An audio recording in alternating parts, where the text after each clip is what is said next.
Madame, Monsieur, c'est un plaisir de vous retrouver pour cette édition de Scène de Presse. Scène de Presse, c'est votre rendez-vous dominical d'échange entre les hommes et femmes des médias et les experts de qualité. Au menu ce soir, Joshua aussi en course pour la présidentielle sous la bannière du Social Democratic Front. Il a remporté le duel électoral qui l'opposait à Simon Forbin-Chinda, 1021 voix contre 134 pour son challenger élu par le peuple. Des militants du Social Democratic Front, Joshua aussi doit maintenant affronter l'arène politique nationale.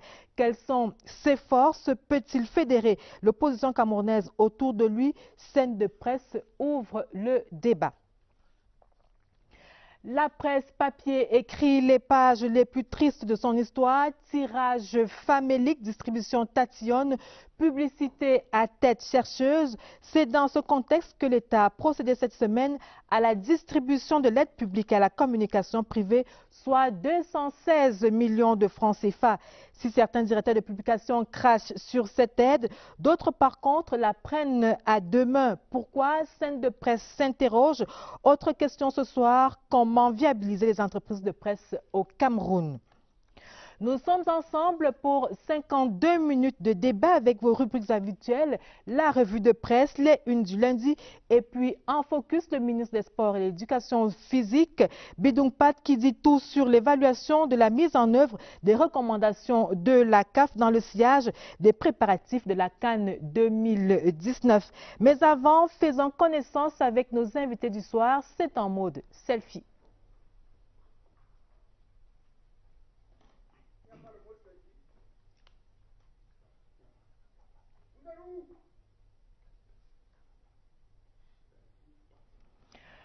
Nous allons certainement retrouver nos invités dans quelques instants. Le temps pour nous de faire le tour de l'actualité, de revisiter l'actualité de la semaine. Et c'est dans cette revue de presse que nous propose Inès Magoum.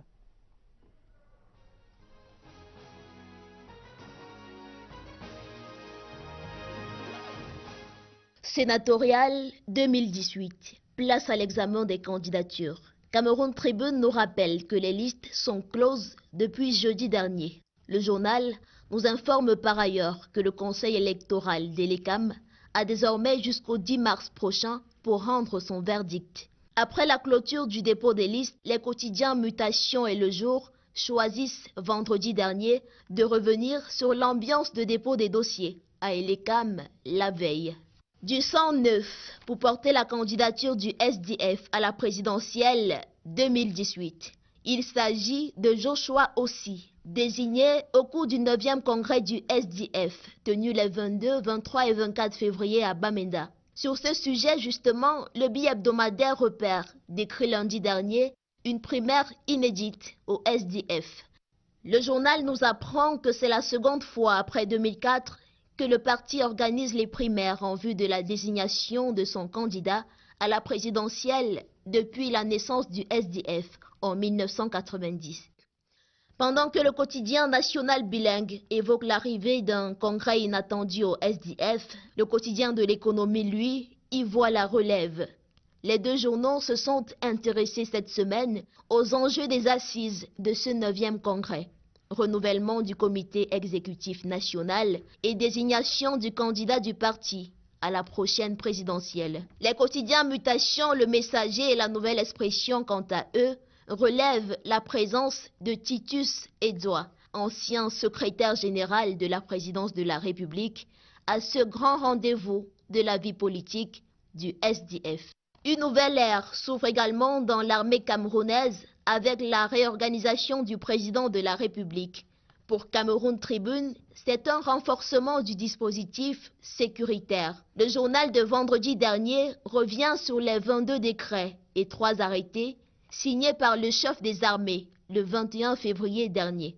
En bonne place de la réorganisation effectuée, la création d'une 5e région militaire interarmée qui vise à assurer un meilleur quadrillage du territoire national. Le quotidien Le Jour va dans le même sens. Et le vaste mouvement du 21 février dernier, une reconfiguration des forces de défense pour arriver à bout de l'insurrection armée qui agite les régions du Nord-Ouest et du Sud-Ouest, Cameroun.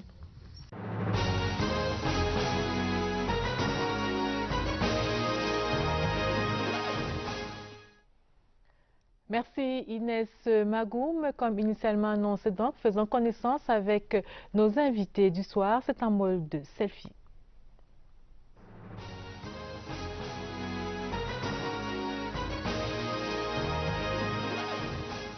Bonsoir, je suis Christophe Obiokono, directeur de publication de Kalara, l'hebdomadaire du monde juridico-judiciaire. Alors, s'agissant du thème de ce soir, je pense que la presse écrite ne mourra pas. Elle vit en ce moment une situation de crise qui est en grande partie due à l'indifférence, j'allais dire, des pouvoirs publics à son égard. Et un jour viendra, sans doute, où cette presse bénéficiera de toutes les attentions dont elle a besoin. Et ce jour-là sonnera le réveil de la presse écrite. Je suis Sylvain Djongo, journaliste pour le hebdomadaire Essingan. Mon point de vue par rapport à la thématique qui est en débat ce soir, de nombreux patrons de presse semblent travailler ensemble pour que la presse ne puisse pas jouer effectivement son rôle, dans ce sens que de nombreux patrons ne respectent pas la convention collective et donc la sécurité des travailleurs et les droits des travailleurs. Et de l'autre côté, le gouvernement qui ne veut pas remplir ses obligations pour ce qui concerne par exemple les accords de Florence. Je suis Félix Zogo. Je suis maître de conférence à l'université de Yaoundé 1 précisément. Et puis, je sers au ministère de la Communication en tant qu'inspecteur général et secrétaire général par intérim. S'agissant du thème, je pense que c'est peut-être aller un peu trop vite en besoin que de parler de banqueroute. Peut-être qu'elle va moins bien qu'on ne l'aurait souhaité du point de vue économique. Mais sans doute qu'il y a de bonnes raisons de penser qu'elle peut aller mieux.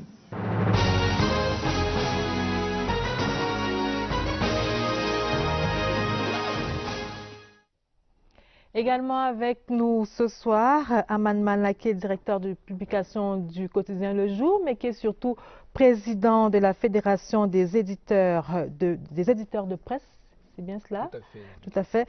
Et également Vincent Roger Alima, qui est un communicateur du Social Democratic Front. Bonsoir à tous. Bonsoir. Merci d'être sur le plateau de Scène de Presse. Premier arrêt dans cette édition de Scène de Presse, ce qui se passe au SDF, notamment l'élection de Joshua Ossi comme candidat à la présidentielle sous la bannière du Social Democratic Front. Vincent Alima, on l'a dit, bonsoir déjà, rebonsoir une fois de plus. Rebonsoir Micrès. Alors, qu'est-ce qui a fait la force de Joshua Ossi? Il a remporté cette élection par 1021 voix contre 134 pour son challenger. Des bulletins nuls, il y en avait 9 pour un électorat constitué de 1164 personnes. Qu'est-ce qui a fait pencher la balance en faveur de Joshua Ossi?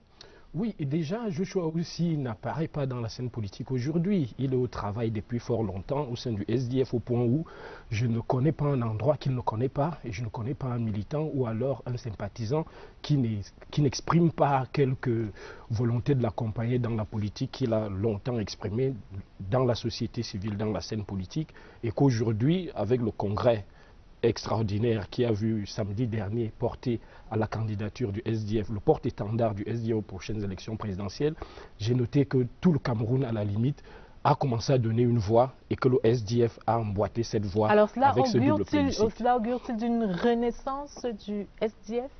Je ne dirais pas renaissance. Je dirais quand même nous prenons le tournant majeur et le plus important dans notre conquête du pouvoir, qui est celui-là même d'accéder à la victoire. Voilà pourquoi on a baptisé ce congrès le congrès de la victoire, parce que John Frundi, son excellence, a fait son temps, il a lutté, il a fait preuve de beaucoup de courage. Il a déjà participé à 3 présidentielles en 1992, en 2004 et puis en 2011. Oui, et effectivement, il était temps maintenant pour donner le coup de massue final, de passer le relais à quelqu'un d'autre que nous devons tous ensemble soutenir pour que la victoire soit éclatante cette année. La victoire du SDF, bien entendu. Effectivement. Sylvain Ndjongo, bonsoir. Bonsoir Lucrèce. Alors, le challenger de Joshua Ossi, c'était Simon Forbit Chinda. Il a été battu à plate couture, on va le dire ainsi. Même dans la région de l'Ouest où il aurait un parent, il a également été battu 177 voix contre et 3 voix seulement pour lui. À votre avis, qu'est-ce qui n'a pas marché pour ce militant de la première heure du SDF qui avait déjà affronté au primaire Ni John Frondi? C'était en 2011. C'est vrai que je ne suis pas membre du SDF, que je n'étais pas à ce congrès, mais je dois quand même reconnaître que Joshua aussi semble être l'atout maître actuellement du SDF. Il doit certainement jouer un rôle important pour le SDF lors de la prochaine présidentielle, mais nous devons aussi quand même reconnaître que on lui a donné une télécommande et son patron restait avec... on lui a donné une télévision, son patron restait avec la télécommande, c'est-à-dire à tout moment il peut arrêter le programme. Donc c'est la lecture que je peux faire. On y reviendra dans quelques instants. Christophe Bebekono, bonsoir. Bonsoir aux téléspectateurs de Scène de Presse. Alors, candidat du SDF, pensez-vous que Joshua aussi puisse rallier l'opposition camerounaise autour de lui? Est-ce que vous voyez Adamou Damjoya, Maurice Kamto, Akeremouna faire chorus autour de Joshua aussi? Vous pourriez parier là-dessus? Je ne suis pas de ceux qui pensent que les partis politiques différents du RDPC doivent nécessairement faire bloc pour combattre le RDPC. Je pense que les partis politiques doivent se réunir se retrouver par unité d'intérêt, par unité de vision. Donc, d'ailleurs, c'est tout à fait surprenant de voir, comme on l'a vu par le passé, de voir l'UNDP avec le SDF, ainsi de suite. C'est des partis qui ne devraient pas se retrouver. L'UNDP, comme le RDPC, sont les héritiers du président de l'UNC, du président Biya. C'est une alliance tout à fait naturelle de mon point de vue. Et donc, les partis qui ont les mêmes aspirations, qui ont enfin, à peu près les mêmes programmes, peuvent s'entendre pour faire un bloc et le proposer aux Camerounais. Et mon souhait, c'est que lors de cette élection présidentielle à venir, qu'il y ait une très bonne couverture des campagnes électorales pour que les Camerounais sachent exactement ce que tel candidat ou bien tel camp propose pour qu'ils soient en mesure de décider. Ça ne doit pas être comme un talisman, c'est l'opposition, ça ne veut rien dire. Ça doit être comment je peux dire ça, une bataille entre des programmes politiques. Alors, Aman Mana, bonsoir. Bonsoir, Lucrèce. John Frondi qui décide comme ça de passer la main à Joshua aussi, c'est vrai qu'il y a eu une élection, mais qui décide, lui, de se retirer. Est-ce que c'est quelque chose que vous avez vu venir? John Frondi qui est, on va le dire ainsi, qui est un transfuge du RDPC, qui a été battu par Assidi Achou en 1986 lors des élections à la présidence de la section RDPC Mezam, qui a également été battu lors des primaires aux législatives en 1988 et qui décide dans les années 89-90 de faire partie de cette nouvelle aventure de création d'un parti politique, le SDF. Est-ce que vous l'avez vu venir? Vous avez vu cette démission, entre guillemets, venir alors qu'il aurait pu encore se présenter? Non, honnêtement, je ne l'ai pas vu venir. J'ai cru jusqu'au dernier moment qu'il allait rester en place. Mais je pense que c'est un passage de témoin qui, à tout le moins, démontre que le vieux combattant est fatigué. Le vieux combattant est fatigué, il a beaucoup donné. Et je pense que d'autres partis devraient en prendre la graine parce que si c'est pour des questions d'âge, John Frondi est de 10 années moins âgé que Paul Biya, à peu près. Et s'il est déjà fatigué, je présume que... Il n'a pas dit qu'il était fatigué. Il ne l'a pas dit. Je pense que c'est pour des raisons... La jeunesse, c'est un état d'esprit. Alors, je voudrais plus sérieusement, Vincent Alima, je reste d'abord sur vous, Aman Mana. Dans votre journal, cette semaine, vous avez ouvert vos colonnes à un analyste politique, Amadou Seou, qui a dit ceci, et je cite, « La voie de la réussite politique se prépare dans la durée et non à la hâte, à la veille des consultations électorales. » Alors, quelles sont les chances de Joshua? Si je vous pose la question à la suite de Christophe Bebekono, quelles sont ses chances? Nous sommes à quelques mois de le SDF est une belle machine. C'est une belle machine. C'est une belle machine politique qui est rodée, Mais il faut le dire, elle ne couvre pas toute la superficie du Cameroun. Je pense qu'elle est cantonnée dans un certain nombre de provinces, je pense la moitié des provinces, le communicant du SDF est là, je dirais, des régions, provinces. Mais ce que je voulais dire, c'est que, et contrairement à ce que Christophe Obioko nous dit, c'est l'occasion qui fait le larron.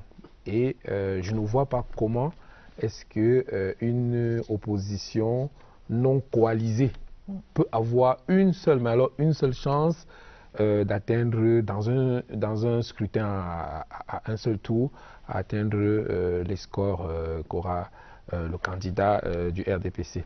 Donc je sois aussi peut-être nanti de la nouvelle crédibilité qu'il a au SDF. Peut-être qu'il est temps qu'il ouvre la discussion avec tout le monde, parce que je pense qu'il n'y a qu'un front uni de l'opposition qui peut faire quelque chose d'à peu près notable. Christophe Obioko, dans quelques secondes. Oui, juste pour dire qu'en 92, l'opposition n'était pas coalisée. Et le président Biya n'avait pas eu la majorité absolue. Et donc, le problème, c'est qu'on a construit dans l'esprit des Camerounais l'idée selon laquelle le président Biya est imbattable. Il y a d'autres raisons qui doivent pouvoir entrer en jeu pour l'organisation d'une élection présidentielle. Il faudrait la transparence, il faudrait une bonne organisation du scrutin. Et que, comment je peux dire ça, et les CAM soient vraiment neutres. Tu as entendu. Alors, Vincent Lima, comment se positionne le candidat, le porte-étendard du SDF par rapport à la campagne électorale qui a déjà commencé pour lui? Comment est-ce qu'il se positionne? Déjà que nous n'avons pas commencé la campagne aujourd'hui, la conquête du terrain, c'est depuis pratiquement 2015 plus intensément avec le 25e anniversaire que nous avons célébré. Et le constat qui s'est dégagé a bien voulu que nous accélérions cette cour assidue vis-à-vis de l'électorat, vis-à-vis des populations. Et je pense que notre nouveau projet, parce qu'avec ce congrès, nous avons vu la présentation de notre constitution, entre guillemets, qui va prôner le fédéralisme, notre forme de l'État que nous nous trouvons. Vous avez entendu Aman Mana tout à l'heure qui affirmait que le SDF n'est pas encore connu sur l'ensemble du territoire national, implanté autant pour moi sur l'ensemble du territoire national. C'est un peu trop exagéré parce que je sais que nous avons 10 comités exécutifs régionaux qui comprennent des circonscriptions électorales organisées et des cellules qui composent ces circonscriptions. À partir du moment où nous avons 10 qui viennent au rendez-vous des 10 régions, je pense quand même que nous n'avons pas encore eu la chance d'avoir des élus partout, mais le SDF est implanté quand même dans les 10 régions et je pense que c'est important parce que l'élection présidentielle, c'est une seule circonscription et ça peut valablement jouer à partir du moment où on a restructuré les troupes depuis 2015. Une autre question, et Sylvain Djonga commençait à en parler tout à l'heure. Ni John Froudi reste le président du Social Democratic Front. Est-ce qu'à court terme, il n'y a pas lieu de craindre pour les relations entre les deux hommes? Comment est-ce que vous n'appréhendez pas cela dans les rangs du SDF? Je ne trouve pas de doute. C'est certainement ceux qui ne connaissent pas très bien le SDF et qui croient peut-être qu'il fonctionne comme le RDPC qui peuvent avoir ce genre de rapprochement. Le RDPC n'a jamais eu à faire face à ce genre de situation, que je sache? Non, parce qu'on veut toujours réduire le parti à un individu. Alors que le SDF ne se réduit pas à un individu parce qu'on veut mettre ni John Froudi comme étant celui-là qui est le Manitou. Aujourd'hui, il est le président national. Notre candidat à l'élection présidentielle, c'est l'honorable Joshua aussi. Et je pense que tous les maillons du comité exécutif national sont organisés pour que chacun joue son rôle. Et je vois mal comment on veut créer un ciel nuageux entre les deux, alors qu'on sait pertinemment que depuis belle lurette, le tandem fonctionne bien et que l'organisation politique ne souffre pas. Mais c'est ceux qui interprètent de l'extérieur du parti qui peuvent encore donner allusion à ce que John Froudi est dans les manettes derrière et qu'il y a un pur. Alors, Sylvain Django, c'est un avis que vous partagez?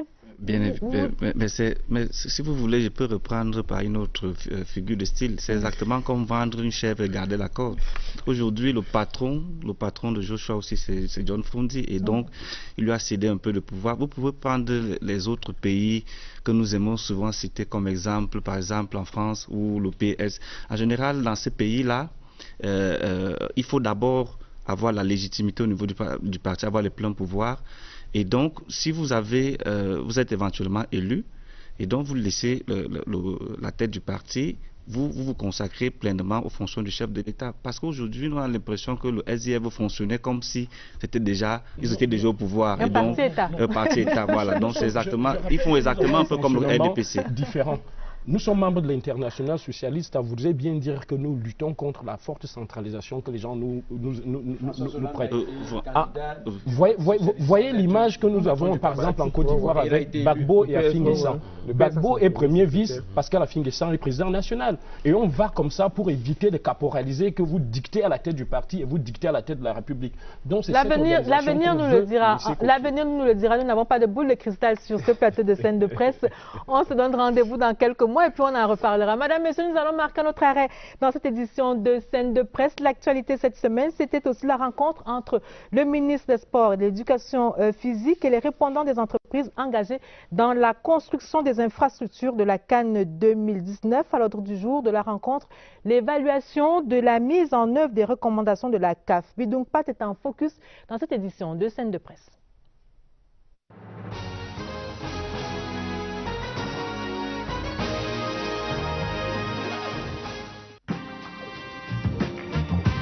Cette première mission d'inspection a concerné principalement les infrastructures sportives, hôtelières et aéroportuaires. Au cours de cette première mission d'inspection, parmi les documents remis aux experts de la CAF, il y avait les chronogrammes d'exécution des travaux en rapport avec les exigences du cahier de charges de la compétition. Par ailleurs, à l'issue de cette mission d'inspection, des observations et recommandations ont été faites par les experts en vue d'accélérer les travaux sur le terrain. La rencontre de mardi dernier avait pour objet principal de faire le point sur l'application dans les différents sites de déroulement des activités de la prochaine CAN, des recommandations faites par la dite mission. Lors de la réunion de la commission d'organisation de la CAN tenue au Maroc le 31 janvier 2018, à laquelle le président de la CAF a bien voulu m'inviter à prendre part, les responsables de la CAF ont insisté sur l'impérieuse nécessité de respecter les différentes échéances précisées par les entreprises dans les documents présentés afin d'être en phase avec le cahier de charges de la CAF. C'est ce respect des calendriers d'accélération des travaux qui nous permettra d'assurer le succès de la deuxième mission d'inspection de la CAF au Cameroun au mois de mars prochain. Pour assurer le respect des recommandations de la CAF, les administrations compétentes doivent veiller, premièrement, à assurer en permanence le suivi de proximité des travaux sur tous les sites en faisant tenir un rapport hebdomadaire relatif à l'application des recommandations de la dernière mission de la CAF. Deuxièmement, à accélérer les procédures administratives. Se mobiliser en permanence de jour comme de nuit. De respecter les chronogrammes des travaux contenus dans les documents remis à la CAF lors de la première mission d'inspection.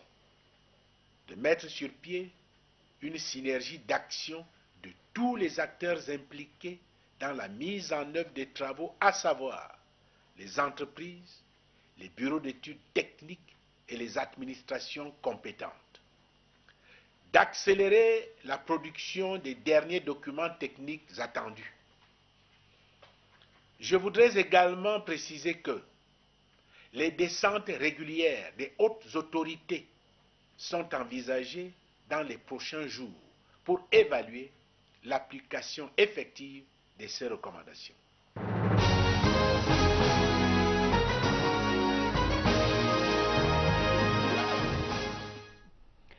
Retour sur le plateau de scène de presse. Nous venons d'écouter le ministre des Sports et de l'Éducation physique qui faisait donc là une évaluation des recommandations de la CAF dans la perspective de la CAN 2019 qui sera organisée par notre pays. Et maintenant, place nette à la deuxième une de scène de presse et nous parlons de la presse camerounaise.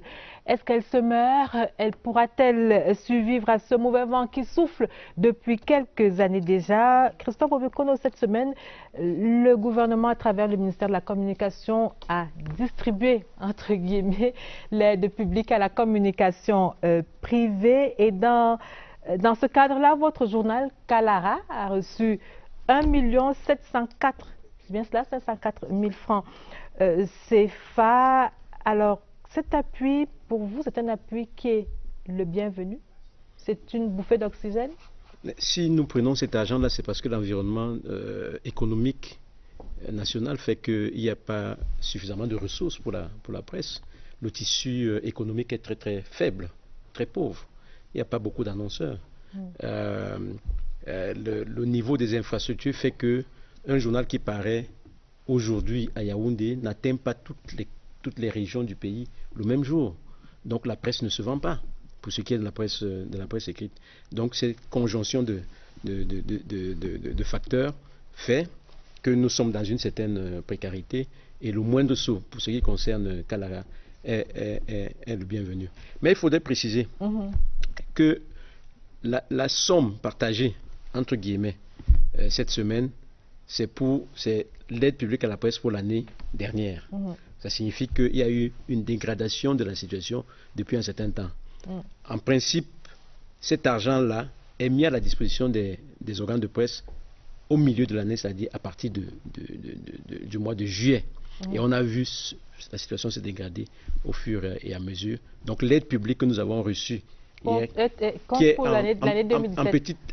est en petite diminution par rapport à l'année dernière. Une baisse de 24 millions de francs CFA. C'est entendu. L'année dernière, en 2016, c'était 240 millions.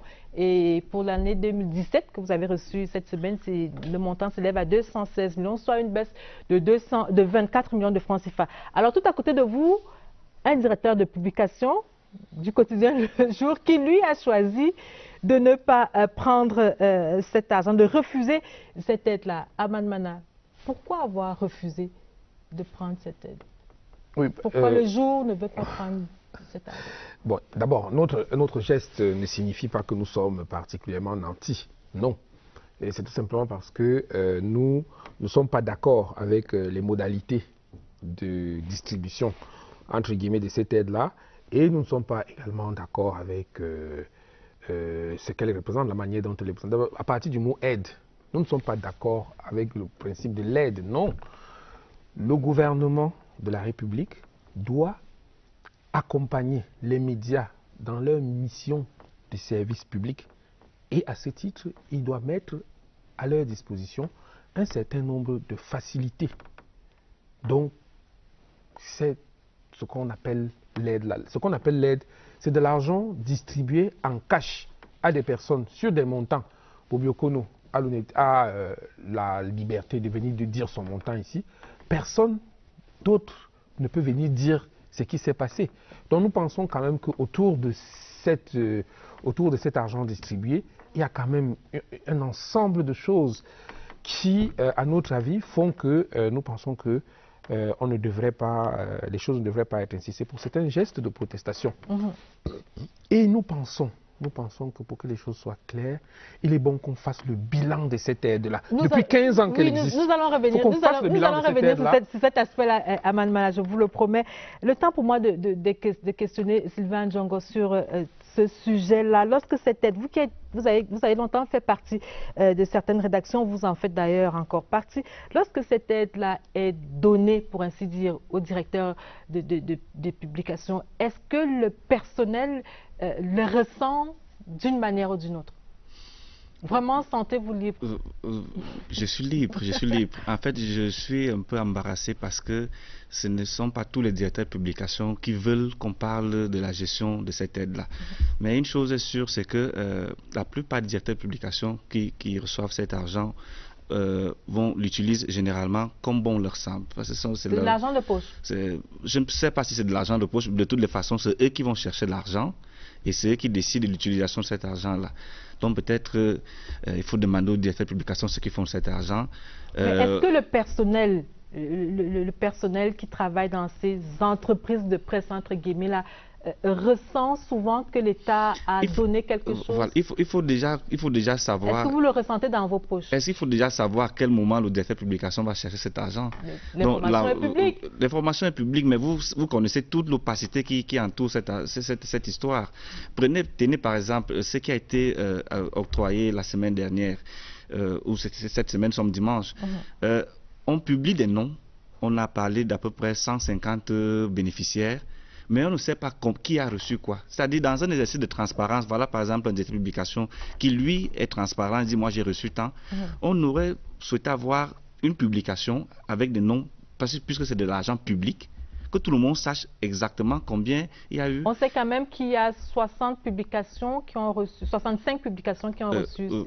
oui, par exemple, en presse écrite, effectivement, 65, on a des radios communautaires, des organisations. Des radios commerciales, ainsi de suite, et tout ça. Donc, on peut aussi, on veut jouer la carte de la transparence, on peut publier. Puisque c'est de l'argent public, ce n'est pas de l'argent privé, on peut publier les montants pour que tout le monde sache qu'effectivement les 216 millions, voilà, les 216 millions ont été effectivement distribués et que si on fait le total, si on additionne le total de Kalara, qu'on additionne le total, je ne sais pas de qui, que ça fait effectivement 216 millions. Or, c'est l'opacité totale qui entoure cette distribution-là. Alors, professeur Félix Ezogo, bonsoir et merci de nous retrouver sur ce plateau. Alors, cette aide dont on parle, qu'on dit dérisoire, a encore baissé de 24 millions cette année. Pourquoi? La conjoncture actuelle? Je pense même qu'il ne faudrait pas s'attarder à la baisse, parce que la réponse pouvait être, bon écoutez, 24 millions de francs par rapport à 200 millions de francs, bon, ça reste une baisse minime, mais je pense qu'il faut même poser le problème qui est le problème fondamental, c'est-à-dire que qu'elle ait même pu être maintenue à 240 millions de francs comme l'année dernière, le problème se serait toujours posé, c'est-à-dire celui de sa modicité. C'est donc davantage un problème de modicité qu'un problème de baisse. On peut s'inquiéter effectivement que cette modicité aille crescendo, mais je crois que le problème fondamental, c'est celui-là. C'est-à-dire que, et vous savez que ce n'est pas le ministre de la Communication qui dirait autre chose que ce que nous sommes en train de dire aujourd'hui de ce point de vue. Il l'a toujours dit. Et il continuera de le dire, et il continuera, je pense, de faire un plaidoyer. De faire un plaidoyer pour que cette affaire-là, n'est-ce pas, puisse être bien comprise par ceux qui décident au plus haut niveau. 240 millions de francs, je pense d'ailleurs qu'avant cela, on avait tutoyé les 300 millions à un moment donné, sinon qu'on les avait même atteints. Alors, je voudrais à votre suite partager avec vous cette idée du docteur Morfaï, qui est enseignant-chercheur en sociologie des médias, auteur de nombreux travaux scientifiques sur la presse. Il dit ceci, et je cite, « L'aide de l'État à la presse désigne tout soutien économique ou financier organisé par la puissance publique est destiné aux entreprises afin de faciliter la gestion des médias, d'assurer le cas échéant leur survie au nom du pluralisme des organes et des activités de communication. » Alors, justement, au vu de ce rôle que joue la presse, ce rôle de reliance sociale, est-ce que la presse ne peut pas être prise avec davantage de considération? Est-ce qu'on ne peut pas voir dans quelle mesure on peut justement mieux accompagner cette presse-là? Oui, mais bien sûr qu'il faut le faire. Est-ce qu'il n'y a pas un complot contre la presse à travers cette... Maintenant, est-ce qu'il y a un complot? Je n'en sais rien. Je ne suis pas un enquêteur ou un policier pour savoir qu'il y a des complots qui se font. Mais je dis, à partir des faits, que l'on ne peut pas valablement, et je fais corps avec le professeur Morfaï? Oui, la citation que vous venez de faire de ce professeur, pour dire que oui, effectivement, il est un devoir pour un État de se tenir aux côtés, n'est-ce pas, de sa presse, pour... n'est-ce pas, garantir un impératif majeur qui est un impératif de l'état de droit, qui est l'exigence de pluralisme et d'indépendance. Alors, le professeur Amanman a parlé tantôt des critères qui préside au choix des bénéficiaires de cette aide? Quels sont ces critères-là, finalement? On a l'impression que c'est une affaire de petits copains, une affaire d'amitié. De quoi s'agit-il exactement? Non, pas du tout. Je pense qu'il faut aller plus loin que cela. Il faut même aller... Non, pas les critères sont connus, parce que si vous prenez par les critères, on va vous dire, voilà la grille d'analyse. Bon, et c'est elle qu'on applique. Mais en fait, il faut savoir quelle est la destination. Et je pense que tous ceux qui ont pris la parole avant moi se sont intéressés à cette question. Il faut savoir quelle est la destination. À partir du moment où on ne s'interroge pas sur la destination des fonds, aussi infime soit-il, on s'interdit une évaluation a posteriori. Parce que si on distribue effectivement comme cela se passe aujourd'hui, non pas au petit bonheur la chance, mais des espèces sonnantes et trébuchantes sans un cahier des charges précis pour cette utilisation, on se prive du moyen, n'est-ce pas, d'évaluation. Donc il faut identifier... En clair, vous êtes d'accord avec Aman Mana qui disait tantôt qu'il faut un audit? Mais il n'est pas interdit d'être d'accord avec Aman Mana. Non, je ne l'ai jamais dit. Ce n'est pas un problème. Je ne vois pas pourquoi vous en faites un événement. Je ne l'ai jamais dit, monsieur le secrétaire général. Je ne l'ai jamais dit. Alors, je disais donc tantôt, vous êtes d'accord avec Aman Mana qui propose un audit? Ça fait 15 ans que cette aide-là est distribuée. Il faudrait qu'on finisse par savoir ce qui est fait de cet argent. C'est ce que vous proposez? Oui, tout à fait. Je pense que il est à défaut d'un audit en termes comptables de gestion, on peut regarder, on peut faire une enquête. On va dans les rédactions qui ont reçu cette aide et on pose bêtement la question aux gens, qu'est-ce que vous avez fait de l'aide? Je ne suis pas sûr qu'on va trouver un ordinateur. Et l'objectif derrière cet audit est lequel? Mais ce serait de mieux aider. Si l'aide aide. Si l'aide aide. Je vais vous donner un exemple. Il y a l'aide, par exemple, il y a l'aide de la francophonie. Il y a par exemple l'aide de l'Agence internationale de la francophonie aux médias.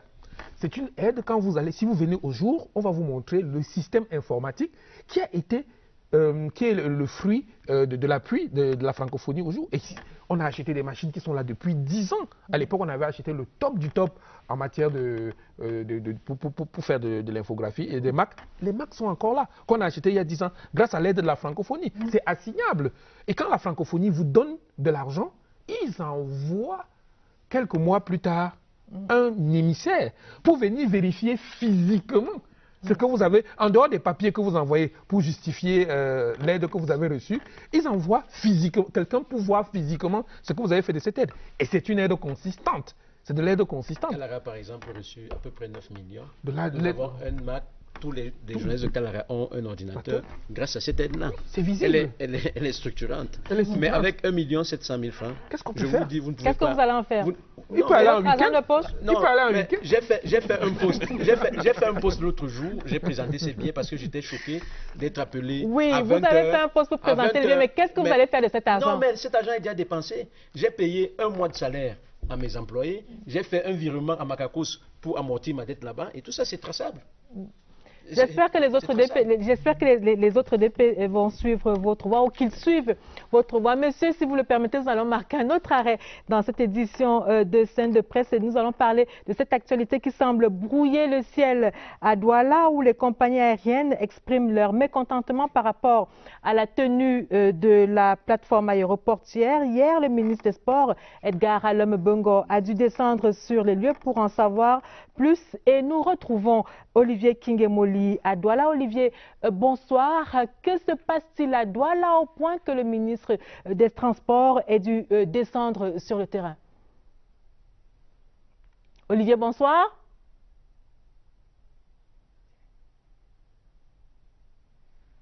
Bonsoir, Olivier. Bonsoir, Lucrèce. Bienvenue à Douala et bonsoir à tout votre panel là-bas à Yaoundé. Alors, que se passe-t-il à l'aéroport international de Douala au point que le ministre des Transports ait dû descendre sur le terrain? Que se passe-t-il?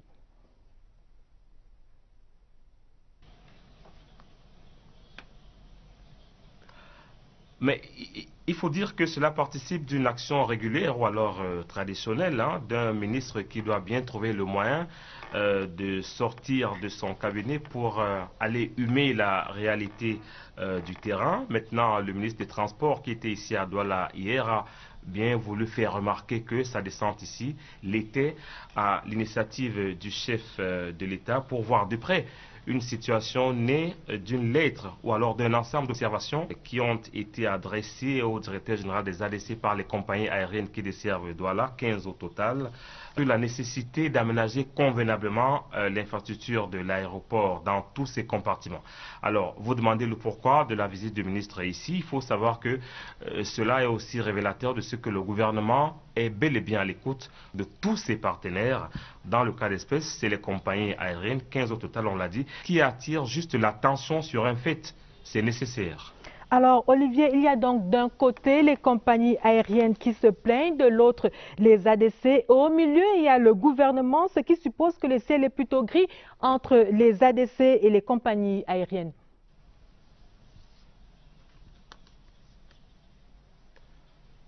Oh que non, à mon avis. Les deux parties se sont récemment retrouvées à Douala, à la demande du directeur général et de l'administration des ADC, qui a accusé réception des récriminations et a fait remarquer la pertinence de leurs préoccupations, qui rencontre heureusement un programme de remodélage de la plateforme. Ça, on le sait. Ce remodélage a commencé il y a quelque temps, je crois 2016-2017, par la réhabilitation des chaussées aéronautiques. C'est fait aujourd'hui. Et maintenant, dans le plan, il y a une deuxième phase qui doit démarrer en 2018. Cela va concerner l'aérogare, où l'ensemble des commodités de vie sera revu aux normes et standards internationaux. Il faut peut-être vous faire remarquer que l'aéroport de Douala est construit en 1977 et en 2018, il est un peu normal que certains compartiments ne répondent plus aux normes internationales. Et on vous fait la grâce de l'énumération exhaustive des récriminations qui ont été faites par les agences de voyage. Mais retenez que pour le matériel d'assistance, qui fait l'objet des revendications aussi, l'aéroport de Douala est équipé aujourd'hui d'un don important de parc de matériel acquis à l'état neuf. C'est 5 milliards de francs CFA sur 5 ans, c'est pas rien. En tout cas, sous l'autorité du ministre des Transports et à la diligence de l'administration des ADC, toutes les préoccupations des compagnies de voyage seront prises en compte. À l'immédiat, pour celles qui peuvent l'être, et de manière progressive, pour celles qui vont demander un peu plus de moyens. C'est important aussi parce que vous savez bien que le Cameroun accueille la Coupe d'Afrique des Nations en 2019 et que les aéroports du Cameroun, nos plateformes aéroportuaires doivent répondre à un niveau de commodité internationale. Pour vous, faire remarquer que dans quelques jours, la CAF revient à Douala et au Cameroun. Ce n'est pas rien. Merci Olivier Kingemoli. Vous continuez de suivre donc cette actualité à l'aéroport international de Douala. Félix Zogo, l'État est dans son rôle. Là, le ministre a dû descendre sur le terrain pour voir ce qui se passe exactement du côté de Douala. Oui, je pense que votre confrère, votre reporter à Douala l'a dit clairement. L'aéroport international de Douala date déjà de près d'un demi-siècle. Non. Peut-être que j'exagère, oui. 1977. Oui, mais ça fait 41 ans, on est plus loin d'un demi-siècle. Donc, à défaut d'être remis à niveau, eh bien, il regresse. Il regresse parce que les normes internationales, ne serait-ce que parce que les normes internationales, elles progressent. Et même si on l'avait maintenu au niveau de 1977, et il serait déjà en train d'être dépassé. Donc il est du devoir et de la responsabilité du gouvernement, n'est-ce pas, de prendre cette question à bras le corps, pas seulement pour la CAN, parce que bon, il y a la CAN, bien sûr. Elle viendra et elle passera. Oui, elle passera. Et nous avons quand même là la principale porte d'entrée qui est en fait du Cameroun et qui est même le hub, parce que c'est l'aéroport qui reçoit le plus d'arrivées et le plus de départs. Donc, mais ce que nous savons aussi, c'est que, comme l'a dit votre il y a un travail, de toute façon, qui avait déjà été amorcé par les partis qui étaient les plus on va dire, demanderesse d'une remise à niveau, notamment la piste.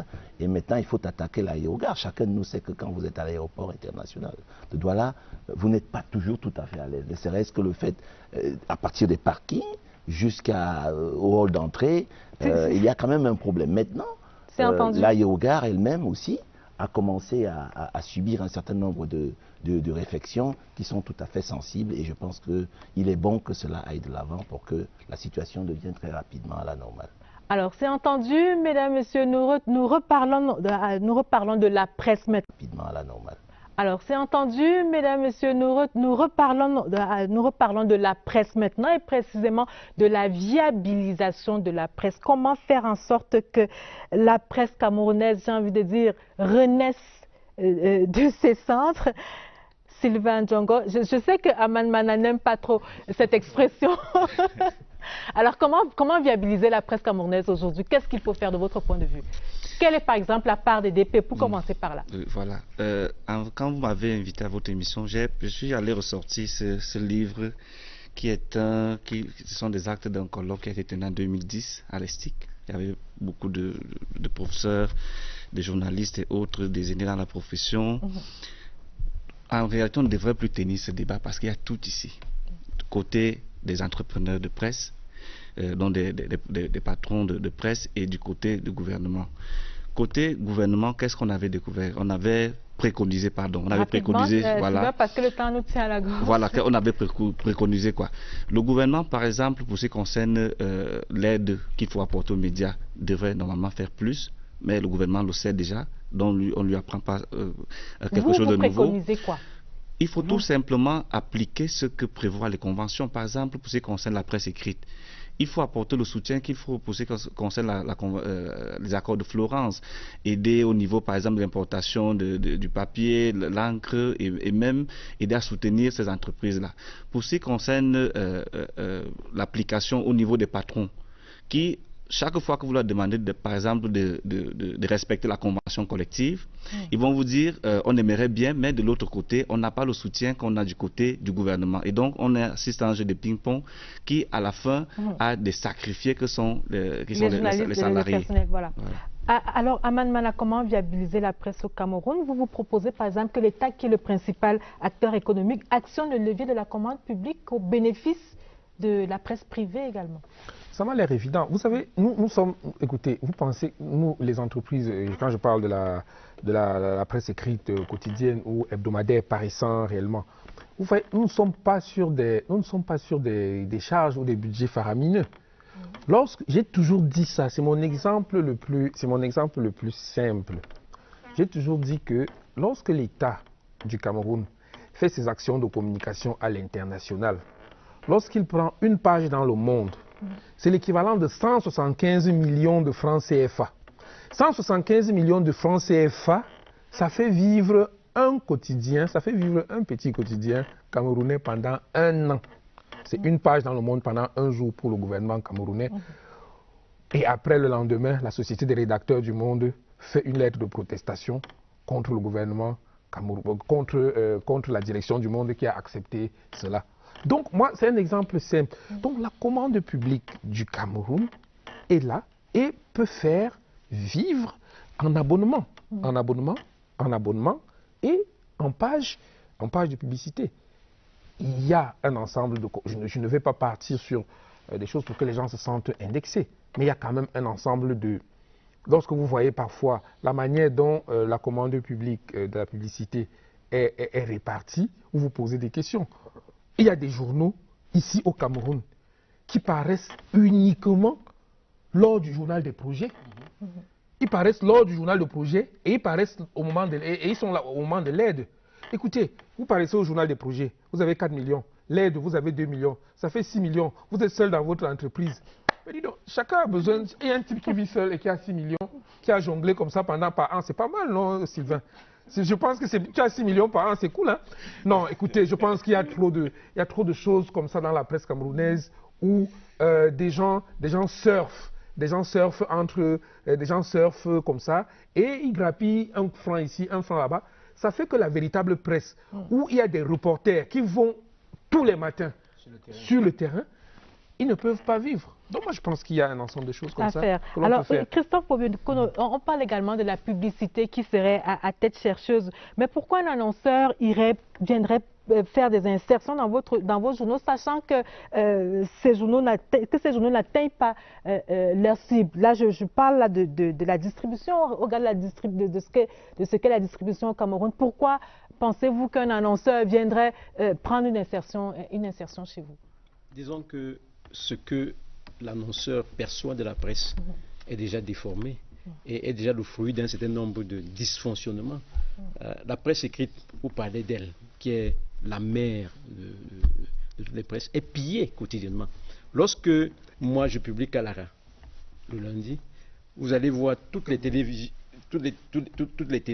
vont faire la revue de la presse et vont lire entièrement des journaux, vont donc faire du plagiat sans avoir déboursé le moindre franc pour déplacer un reporter. Mais c'est la presse écrite qui le fait. La presse cybernétique va faire pire. On va prendre des articles entiers, on va bouleverser l'ordre des paragraphes, on va réécrire,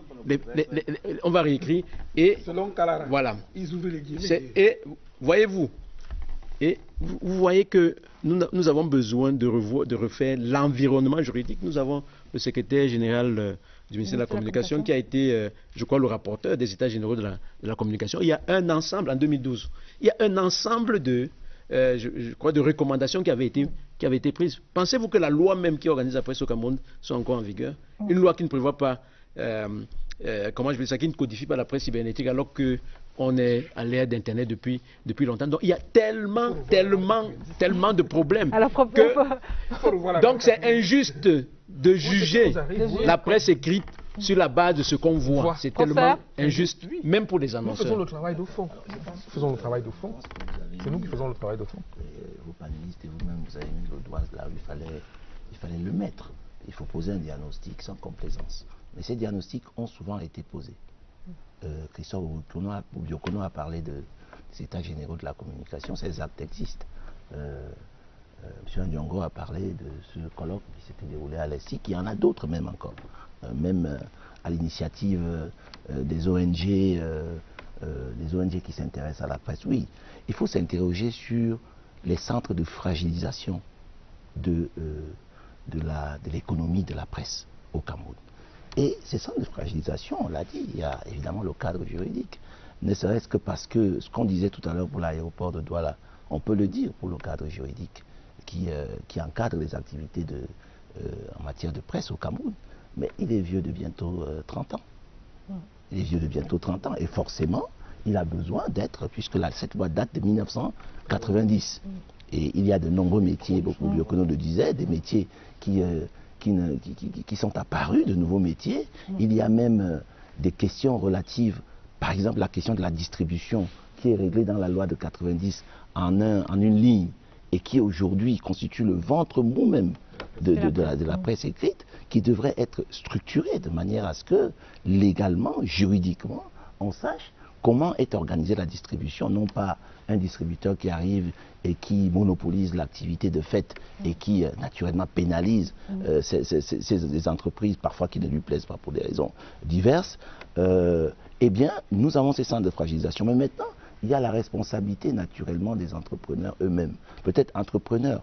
Je peux le dire aujourd'hui parce que je suis face à des entrepreneurs. Mais voilà, parce que je suis face à des entrepreneurs. Mais combien sont-ils des entrepreneurs de la presse au Cameroun? Là encore, on va revenir sur le cadre juridique. On a voulu ouvrir. Est-ce que ce n'est pas parce qu'on laisse faire? On a voulu ouvrir. Parce que tout le monde peut s'improviser journaliste, bien tout sûr. le monde peut s'improviser directeur de publication. Surtout DP. Parce qu'on a ouvert légalement.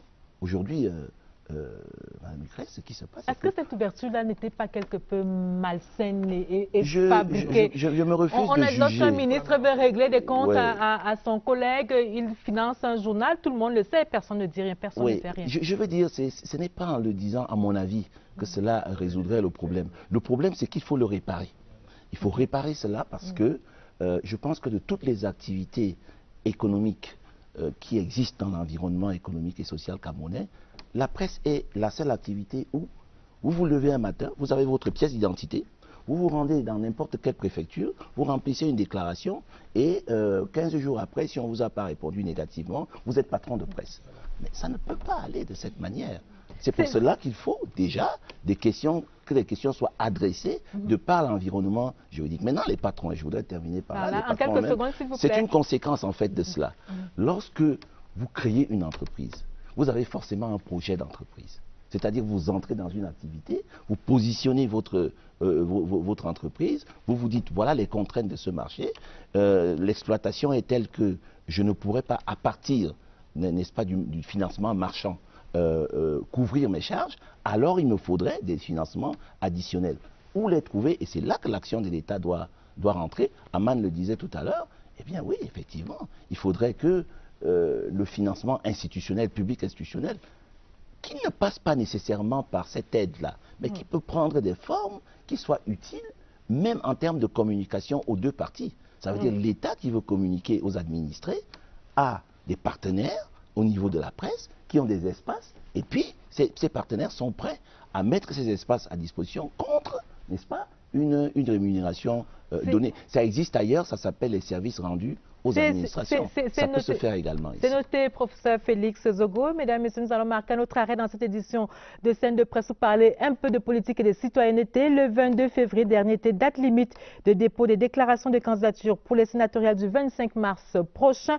Selon la Direction générale des élections, 9 partis politiques ont fait acte de candidature. Les prétentions des différentes formations sont justement présentées par le directeur général des élections, Abdoulaye Babale, qui est en focus dans cette édition de Scène de Presse. Nous l'écoutons.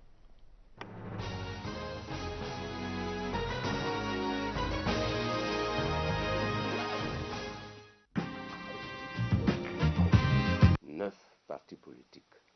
Il y a des partis politiques qui ont déposé des dossiers de candidature pour l'ensemble du territoire national. C'est le cas du RPC, c'est le cas de l'UNDP. Le SDF a présenté de candidature dans 9 régions de notre pays. L'UDP, qui est un parti basé dans le nord-ouest, a présenté des dossiers de candidature uniquement au département de la Miezam, tout comme le FSNC, qui a déposé des dossiers de candidature dans la région du Nord. L'UPC a déposé des dossiers de candidature dans 5 régions, tandis que l'UMS a déposé de candidature dans une seule région, c'est à l'ouest. L'UDC a déposé des dossiers de candidature dans 2 régions, ouest et littoral.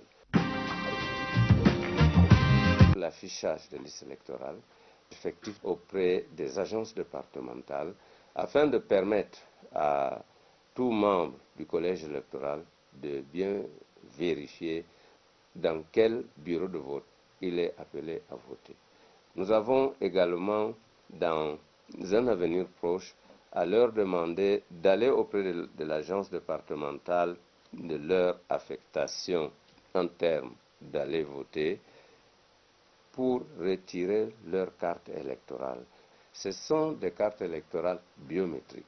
Enfin, nous aurons également à soumettre l'ensemble des dossiers de candidature que nous avons reçus, que nous allons regrouper par région et nous allons donc envoyer ces dossiers au niveau du conseil électoral qui va se réunir pour examiner ces dossiers afin d'arrêter la liste des candidats qui sont autorisés à se présenter.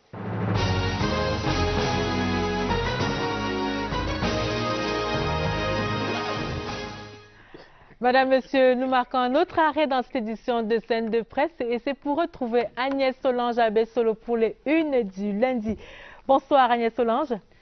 Bonsoir Lucrèce, Madame, Monsieur. Eh bien, les confrères de la presse écrite sont allés partout écumer des nouvelles, aussi bien en économie qu'en politique, à l'instar de défis actuels qui présentent les forces et les faiblesses de Joshua aussi, le député qui a, selon le journal, bénéficié des grâces de John Frondi et qui est désormais le candidat officiel du SDF celle de 2018.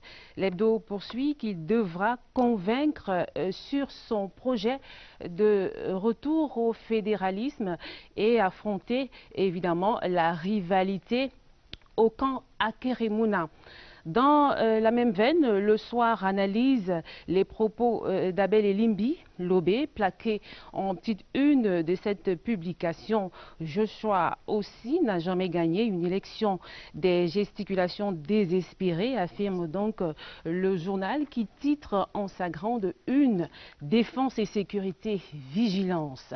Une réplique du général de corps d'armée René-Claude Meka au terme de la séance de travail avec ses troupes relatives au contrôle opérationnel et à la remobilisation des hommes, une vigilance de tous les instants, alors que Intégration marque un temps d'arrêt sur ces milices qui affrontent l'armée camerounaise. Pour ce qui est de la crise anglophone, la tribune des communautés dresse le profil, s'interroge sur leur organisation, décrypte leurs modes d'emploi et sonde surtout leurs ambitions. Les rapts qui semblent être leur nouveau mode opératoire, tel que le confirme Mutation qui titre Nord-Ouest, un délégué régional enlevé. Le quotidien indique qu'il s'agit de M. Nimbom Akong Yong, délégué régional des affaires sociales, qui a été kidnappé samedi dernier par des hommes armés. Un rapt qui intervient après celui du sous-préfet de Batibo, toujours introuvable. À lire en page 11, l'appel au dialogue de John Frondy. En économie et électricité, Mekin fournira son courant dans 2 mois. Le titre barre la une du journal L'Essentiel qui explique que la construction du barrage de Mekin est effectivement terminée depuis le 19 juillet 2017. Voilà donc Lucrèce pour les unes de ce lundi 26 février 2018. La suite, c'est en kiosque. Bonsoir. Bonsoir Agnès Solange Abessolo. Messieurs, un dernier tour de table sur ce plateau. Environ 2,5 milliards de francs CFA en 15 ans. C'est ce que l'État a distribué depuis 15 ans, comme je le disais tantôt. Alors, comment viabiliser la presse? Est-ce que c'est possible? La presse camerounaise. Aman Mana. Les 2 milliards distribués en 15 ans au Cameroun, c'est ce qu'on a distribué, ce qu'on distribue en 1 an au Gabon. Regardez l'échelle des pays. Mais tout cela pour dire quand même que je pense qu'il faut repartir, il faut qu'on aide bien. Et qu'il faut commencer par faire d'abord, regarder ce que chacun a fait avec l'aide. Regardez ce que chacun a fait avec l'aide. Je ne suis pas en train de demander un audit, mais il faut qu'on voit déjà ce qu'on fait avec l'aide. Ça y ressemble, ce qu'on fait avec cette aide-là. Christophe Obiokono, en quelques secondes. C'est très peu, mais il faut agir sur plusieurs tableaux pour pouvoir avoir quelque chose de significatif. Sylvain Django. Tout le monde est d'accord sur ce point-là. Il faut revoir le cadre juridique qui encadre le métier de la presse. Félix Zogo. Mais je pense qu'on est tous d'accord sur l'intérêt qu'il y a, n'est-ce pas, à ce que les pouvoirs publics viennent aux côtés de la presse pour la crédibiliser, pour la viabiliser. Mais ce n'est pas la seule affaire des pouvoirs publics, c'est aussi et d'abord l'affaire de la profession elle-même. Je pense que 600 à 700 titres pour un marché comme le Cameroun, c'est inestimable, c'est énorme. Madame, Monsieur, c'est la fin de cette édition de Scène de Presse. Merci aux équipes techniques et rédactionnelles. Merci, messieurs, d'être venus. La presse quitte la scène. Merci, bonsoir.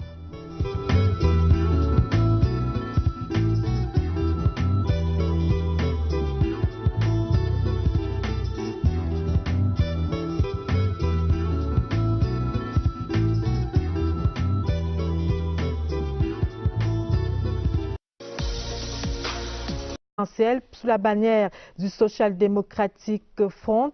Vincent Lima, on l'a dit, bonsoir déjà, rebonsoir une fois de plus. Rebonsoir Lucrèce. Alors, qu'est-ce qui a fait la force de Joshua aussi? Il a remporté cette élection par 1021 voix contre 134 pour son challenger. Des bulletins nuls, il y en avait 9 pour un électorat constitué de 1164 personnes. Qu'est-ce qui a fait pencher la balance en faveur de Joshua aussi?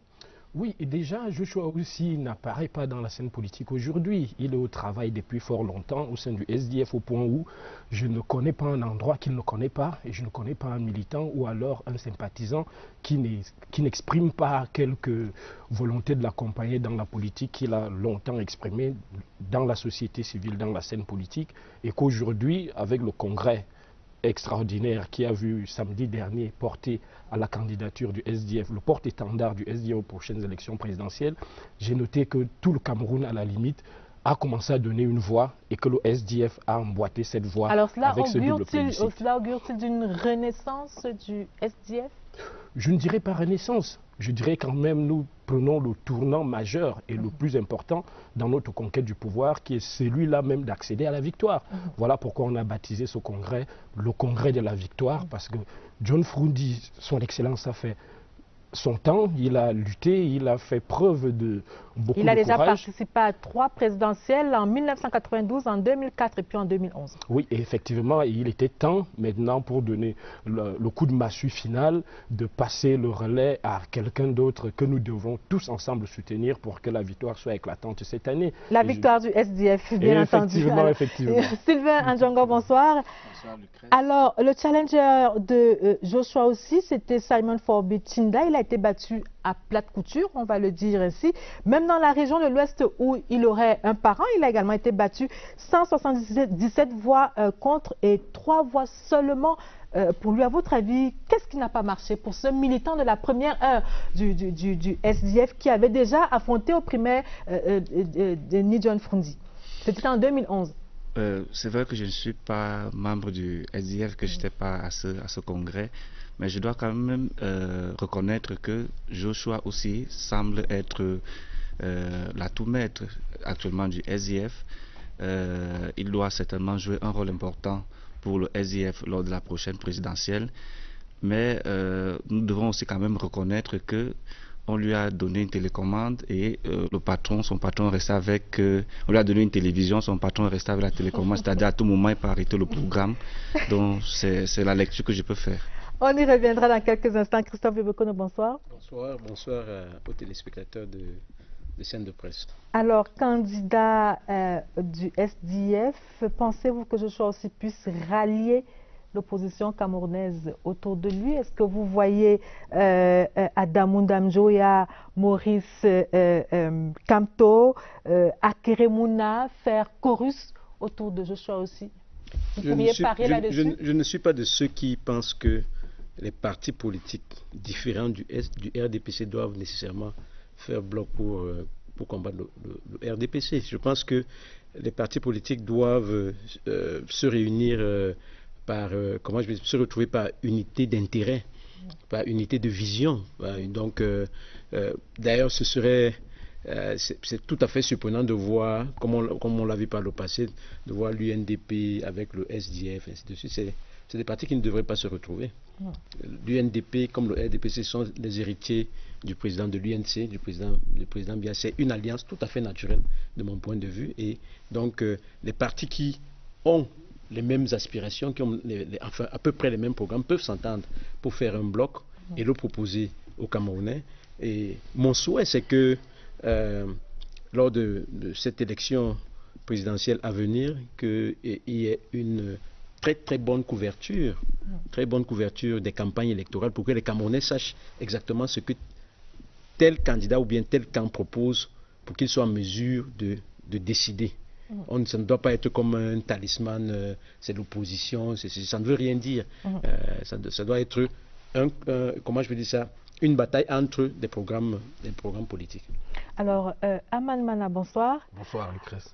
John Froundi qui décide comme ça de passer la main à Joshua aussi, c'est vrai qu'il y a eu une élection, mais qui décide, lui, de se retirer. Est-ce que c'est quelque chose que vous avez vu venir? John Froundi, qui est, on va le dire ainsi, qui est un transfuge du RDPC, qui a été battu par Assidi Achou en 1986 lors des élections de la présidence de la section RDPC Mezam, qui a également été battu lors des primaires aux législatives en 1988 et qui décide dans les années 89-90, de faire partie de cette nouvelle aventure de création d'un parti politique, le SDF. Est-ce que vous l'avez vu venir? Vous avez vu cette démission, entre guillemets, venir alors qu'il aurait pu encore se présenter? Non, honnêtement, je ne l'ai pas vu venir. J'ai cru jusqu'au dernier moment qu'il allait rester en place. Mais je pense que c'est un passage de témoin qui, à tout le moins, démontre que le vieux combattant est fatigué. Le vieux combattant est fatigué, il a beaucoup donné. Et je pense que d'autres partis devraient en prendre la graine parce que si c'est pour les questions d'âge, John Froundi est de 10 années moins âgé que Paul Biya, à peu près. Et s'il est déjà fatigué, je présume que... Il n'a pas dit qu'il était fatigué. Il ne l'a pas dit. Je pense que c'est pour des raisons... La jeunesse, c'est un état d'esprit. Alors, je voudrais plus sérieusement, Vincent Alima, je reste d'abord sur vous, Aman Mana. Dans votre journal, cette semaine, vous avez ouvert vos colonnes à un analyste politique, Amadou Seou, qui a dit ceci, et je cite, « La voie de la réussite politique se prépare dans la durée et non à la hâte, à la veille des consultations électorales. » Alors, quelles sont les chances de Joshua Osei? Je vous pose la question à la suite de Christophe Obiakono. Quelles sont ces chances? Nous sommes à quelques mois de le SDF est une belle machine. C'est une belle machine. C'est une belle machine politique qui est rodée. Mais il faut le dire, elle ne couvre pas toute la superficie du Cameroun. Je pense qu'elle est cantonnée dans un certain nombre de provinces. Je pense la moitié des provinces, le communicant du SDF est là, je dirais, des régions, provinces. Mais ce que je voulais dire, c'est que, et contrairement à ce que Christophe Obiakono nous dit, c'est l'occasion qui fait le larron. Et je ne vois pas comment est-ce qu'une opposition non coalisée peut avoir une seule chance d'atteindre dans un scrutin à un seul tour, à atteindre les scores qu'aura le candidat du RDPC. Donc Joshua aussi peut-être nanti de la nouvelle crédibilité qu'il a au SDF, peut-être qu'il est temps qu'il ouvre la discussion avec tout le monde, parce que je pense qu'il n'y a qu'un front uni de l'opposition qui peut faire quelque chose. Madame, Monsieur, c'est un plaisir de vous retrouver pour cette édition de Scène de Presse. Scène de Presse, c'est votre rendez-vous dominical d'échange entre les hommes et femmes des médias et les experts de qualité. Au menu ce soir, Joshua Osei en course pour la présidentielle sous la bannière du Social Democratic Front. Il a remporté le duel électoral qui l'opposait à Simon Fobe-Ntsinda, 1021 voix contre 134 pour son challenger élu par le peuple. Des militants du Social Democratic Front, Joshua Osei doit maintenant affronter l'arène politique nationale. Quelles sont ses forces? Peut-il fédérer l'opposition camerounaise autour de lui? Scène de Presse ouvre le débat. La presse papier écrit les pages les plus tristes de son histoire, tirage famélique, distribution tatillonne, publicité à tête chercheuse. C'est dans ce contexte que l'État a procédé cette semaine à la distribution de l'aide publique à la communication privée, soit 216 millions de francs CFA. Si certains directeurs de publication crachent sur cette aide, d'autres par contre la prennent à deux mains. Pourquoi? Scène de Presse s'interroge. Autre question ce soir, comment viabiliser les entreprises de presse au Cameroun? Nous sommes ensemble pour 52 minutes de débat avec vos rubriques habituelles, la revue de presse, les unes du lundi, et puis en focus, le ministre des Sports et de l'Éducation physique, Bidung Pat, qui dit tout sur l'évaluation de la mise en œuvre des recommandations de la CAF dans le sillage des préparatifs de la CAN 2019. Mais avant, faisons connaissance avec nos invités du soir, c'est en mode selfie.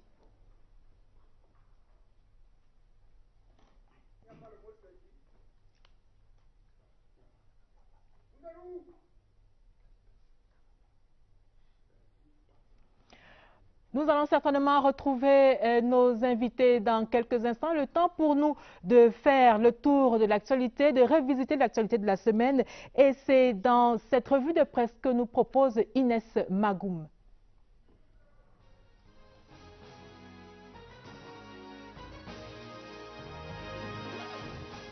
Sénatorial 2018. Place à l'examen des candidatures.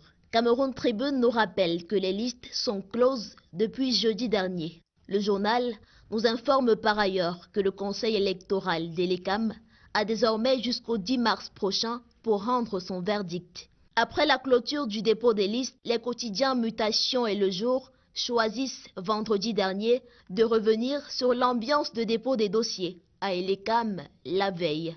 Du sang neuf pour porter la candidature du SDF à la présidentielle 2018.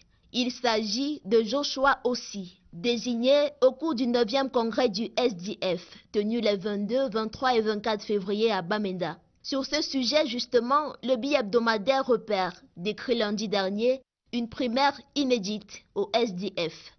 Le journal nous apprend que c'est la seconde fois après 2004 que le parti organise les primaires en vue de la désignation de son candidat à la présidentielle depuis la naissance du SDF en 1990.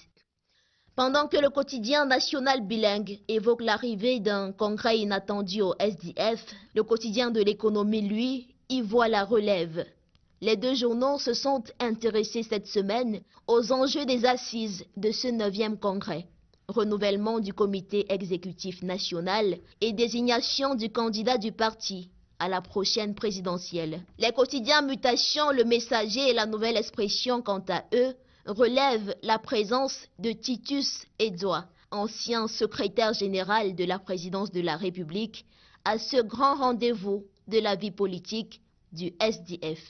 Une nouvelle ère s'ouvre également dans l'armée camerounaise avec la réorganisation du président de la République.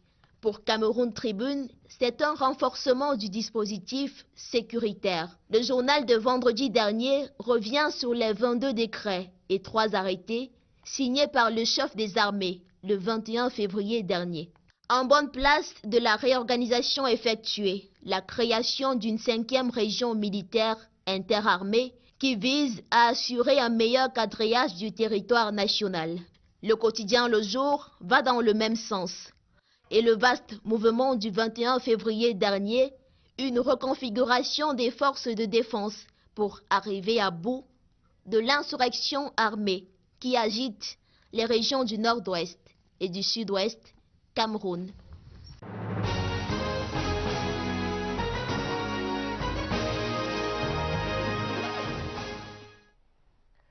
Merci Inès Magoum. Comme initialement annoncé, donc, faisons connaissance avec nos invités du soir. C'est un mode de selfie.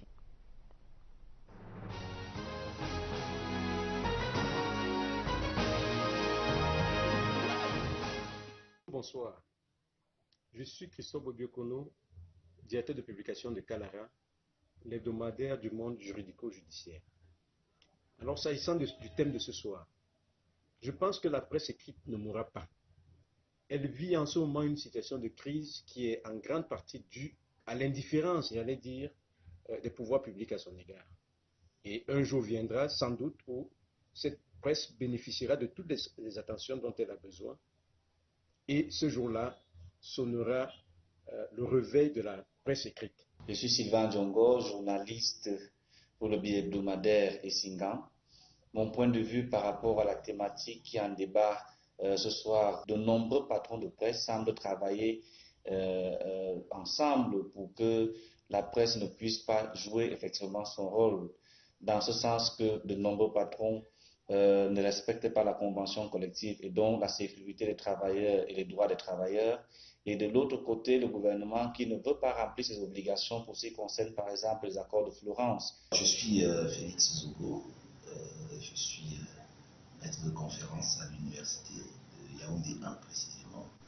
Et puis, je sers au ministère de la Communication en tant qu'inspecteur général et secrétaire général par intérim. S'agissant du thème, je pense que c'est peut-être aller un peu trop vite en besoin que de parler de banqueroute. Peut-être qu'elle va moins bien qu'on ne l'aurait souhaité du point de vue économique. Mais sans doute qu'il y a de bonnes raisons de penser qu'elle peut aller mieux.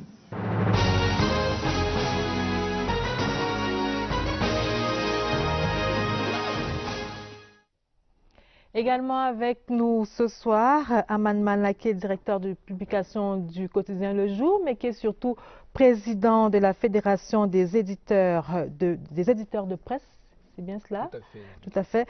Et également Vincent Roger Alima, qui est un communicateur du Social Democratic Front. Bonsoir à tous. Bonsoir. Merci d'être sur le plateau de Scène de Presse. Premier arrêt dans cette édition de Scène de Presse, ce qui se passe au SDF, notamment l'élection de Joshua Ossi comme candidat à la présidence. Travaux contenus dans les documents remis à la CAF lors de la première mission d'inspection.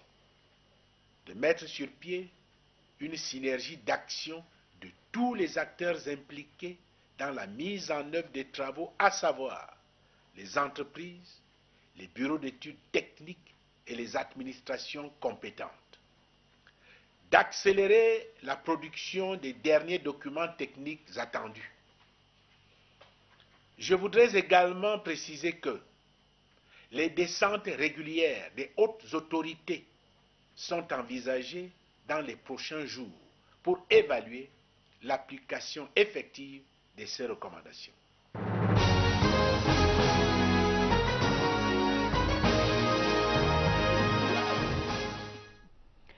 Retour sur le plateau de Scène de Presse. Nous venons d'écouter le ministre des Sports et de l'Éducation physique qui faisait donc là une évaluation des recommandations de la CAF dans la perspective de la CAN 2019 qui sera organisée par notre pays. Et maintenant, place nette à la deuxième une de Scène de Presse et nous parlons de la presse camerounaise.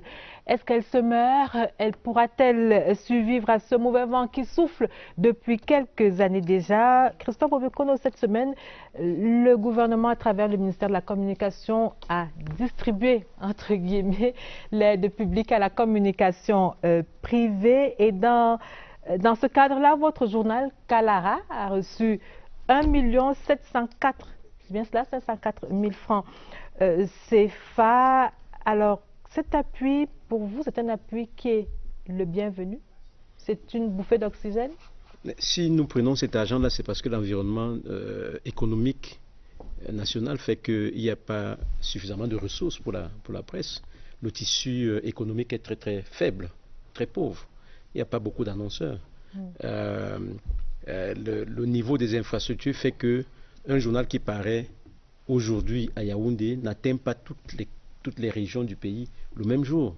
Donc la presse ne se vend pas, pour ce qui est de la presse écrite. Donc cette conjonction de facteurs fait que nous sommes dans une certaine précarité et le moindre saut, pour ce qui concerne Kalara, est le bienvenu. Mais il faudrait préciser que la somme partagée, entre guillemets, cette semaine, c'est l'aide publique à la presse pour l'année dernière. Ça signifie qu'il y a eu une dégradation de la situation depuis un certain temps. En principe, cet argent-là est mis à la disposition des organes de presse au milieu de l'année, c'est-à-dire à partir du mois de juillet. Et on a vu la situation se dégrader au fur et à mesure. Donc l'aide publique que nous avons reçue, qui est en petite diminution par rapport à l'année dernière. Une baisse de 24 millions de francs CFA. C'est entendu. L'année dernière, en 2016, c'était 240 millions. Et pour l'année 2017, que vous avez reçu cette semaine, le montant s'élève à 216 millions, soit une baisse de 24 millions de francs CFA. Alors, tout à côté de vous, un directeur de publication du quotidien Le Jour qui, lui, a choisi de ne pas prendre cet argent, de refuser cette aide-là. Aman Mana, pourquoi avoir refusé de prendre cette aide? Oui, pourquoi Le Jour ne veut pas prendre cette aide? Bon, d'abord, notre geste ne signifie pas que nous sommes particulièrement nantis. Non. Et c'est tout simplement parce que nous ne sommes pas d'accord avec les modalités de distribution, entre guillemets, de cette aide-là.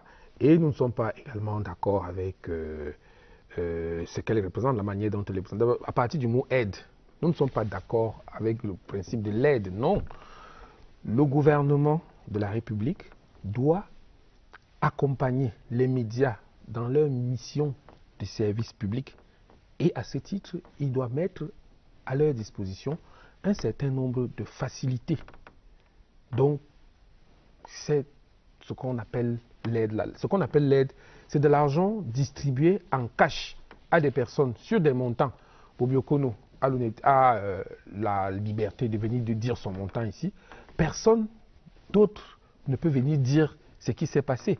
Donc nous pensons quand même qu'autour de cet argent distribué, il y a quand même un ensemble de choses qui, à notre avis, font que nous pensons que les choses ne devraient pas être ainsi. C'est pour certains gestes de protestation. Et nous pensons que pour que les choses soient claires, il est bon qu'on fasse le bilan de cette aide-là. Depuis 15 ans qu'elle existe. Nous allons revenir, sur cet aspect-là, Aman Mala, je vous le promets. Le temps pour moi de questionner Sylvain Djongo sur ce sujet-là. Lorsque cette aide, vous avez longtemps fait partie de certaines rédactions, vous en faites d'ailleurs encore partie. Lorsque cette aide-là est donnée, pour ainsi dire, au directeur de publication, est-ce que le personnel le ressent d'une manière ou d'une autre? Vraiment, sentez-vous libre? Je suis libre. En fait, je suis un peu embarrassé parce que ce ne sont pas tous les directeurs de publication qui veulent qu'on parle de la gestion de cette aide-là. Mais une chose est sûre, c'est que la plupart des directeurs de publication qui reçoivent cet argent l'utilisent généralement comme bon leur semble. C'est de l'argent de poche? Je ne sais pas si c'est de l'argent de poche. De toutes les façons, c'est eux qui vont chercher l'argent et c'est eux qui décident de l'utilisation de cet argent-là. Donc peut-être il faut demander aux directeurs de publication ceux qui font cet argent. Est-ce que le personnel qui travaille dans ces entreprises de presse, entre guillemets, là, ressent souvent que l'État a donné quelque chose? Voilà, il faut déjà savoir... Est-ce que vous le ressentez dans vos poches? Est-ce qu'il faut déjà savoir à quel moment le directeur de publication va chercher cet argent? L'information est publique. L'information est publique, mais vous connaissez toute l'opacité qui entoure cette histoire. Tenez par exemple ce qui a été octroyé la semaine dernière, ou cette semaine, sommes dimanche. On publie des noms, on a parlé d'à peu près 150 bénéficiaires, mais on ne sait pas qui a reçu quoi. C'est-à-dire dans un exercice de transparence, voilà par exemple un directeur de publication qui lui est transparent, dit moi j'ai reçu tant. On aurait souhaité avoir une publication avec des noms, puisque c'est de l'argent public, que tout le monde sache exactement combien il y a eu. On sait quand même qu'il y a 65 publications qui ont reçu cette aide. Oui, par exemple, après ce qui est effectivement 65, on a des radios communautaires, des organisations. Des radios commerciales, ainsi de suite, et tout ça. Donc, on peut aussi, on veut jouer la carte de la transparence, on peut publier. Puisque c'est de l'argent public, ce n'est pas de l'argent privé, on peut publier les montants pour que tout le monde sache qu'effectivement les 216 millions, voilà, les 216 millions ont été effectivement distribués et que si on fait le total, si on additionne le total de Kalara, qu'on additionne le total, je ne sais pas de qui, que ça fait effectivement 216 millions. Or, c'est l'opacité totale qui entoure cette distribution-là. Alors, professeur Félix Zogo, bonsoir et merci de nous retrouver sur ce plateau. Alors, cette aide dont on parle, qu'on dit dérisoire, a encore baissé de 24 millions cette année. Pourquoi? La conjoncture actuelle? Je pense même qu'il ne faudrait pas s'attarder à la baisse, parce que la réponse pouvait être, bon, écoutez, 24 millions de francs par rapport... d'à peu près notable. Christophe, vous dans quelques secondes? Oui. Juste pour dire qu'en 92, l'opposition n'était pas coalisée. Et le président Biya n'avait pas eu la majorité absolue. Et donc, le problème, c'est qu'on a construit dans l'esprit des Camerounais l'idée selon laquelle le président Biya est imbattable. Il y a d'autres raisons qui doivent pouvoir entrer en jeu pour l'organisation d'une élection présidentielle. Il faudrait la transparence, il faudrait une bonne organisation du scrutin. Et que, comment je peux dire ça, et les CAM soient vraiment neutres. J'ai entendu. Alors, Vincent Lima, comment se positionne le candidat, le porte-étendard du SDF par rapport à la campagne électorale qui a déjà commencé pour lui? Comment est-ce qu'il se positionne? Déjà que nous n'avons pas commencé la campagne aujourd'hui, la conquête du terrain, c'est depuis pratiquement 2015 plus intensément avec le 25e anniversaire que nous avons célébré. Et le constat qui s'est dégagé a bien voulu que nous accélérions cette cour assidue vis-à-vis de l'électorat, vis-à-vis des populations. Et je pense que notre nouveau projet, parce qu'avec ce congrès, nous avons vu la présentation de notre constitution, entre guillemets, qui va prôner le fédéralisme, notre forme de l'État que nous trouvons Vous avez adaptée. entendu Aman Mana tout à l'heure qui affirmait que le SDF n'est pas encore connu sur l'ensemble du territoire national, implanté autant pour moi sur l'ensemble du territoire national. C'est un peu trop exagéré parce que je sais que nous avons 10 comités exécutifs régionaux qui comprennent des circonscriptions électorales organisées et des cellules qui composent ces circonscriptions. À partir du moment où nous avons 10 qui viennent au rendez-vous des 10 régions, je pense quand même que nous n'avons pas encore eu la chance d'avoir des élus partout, mais le SDF est implanté quand même dans les 10 régions et je pense que c'est important parce que l'élection présidentielle, c'est une seule circonscription et ça peut valablement jouer à partir du moment où on a restructuré les troupes depuis 2015. Une autre question, et Sylvain Djonga a commencé à en parler tout à l'heure. Ni John Froudi reste le président du Social Democratic Front. Est-ce qu'à court terme, il n'y a pas lieu de craindre pour les relations entre les deux hommes? Comment est-ce que vous n'appréhendez pas cela dans les rangs du SDF? Je ne trouve pas de doute. C'est certainement ceux qui ne connaissent pas très bien le SDF et qui croient peut-être qu'il fonctionne comme le RDPC qui peuvent avoir ce genre de rapprochement. Le RDPC n'a jamais eu à faire face à ce genre de situation, que je sache? Non, parce qu'on veut toujours réduire le parti à un individu. Alors que le SDF ne se réduit pas à un individu parce qu'on veut mettre ni John Froudi comme étant celui-là qui est le Manitou. Aujourd'hui, il est le président national. Notre candidat à l'élection présidentielle, c'est l'honorable Joshua aussi. Et je pense que tous les maillons du comité exécutif national sont organisés pour que chacun joue son rôle. Et je vois mal comment on veut créer un ciel nuageux entre les deux alors qu'on sait pertinemment que depuis belle lurette, le tandem fonctionne bien et que l'organisation politique ne souffre pas. Mais c'est ceux qui interprètent de l'extérieur du parti qui peuvent encore donner allusion à ce que John Froudi est dans les manettes derrière et qu'il y a un pion. Alors, Sylvain Djonga, c'est un avis que vous partagez?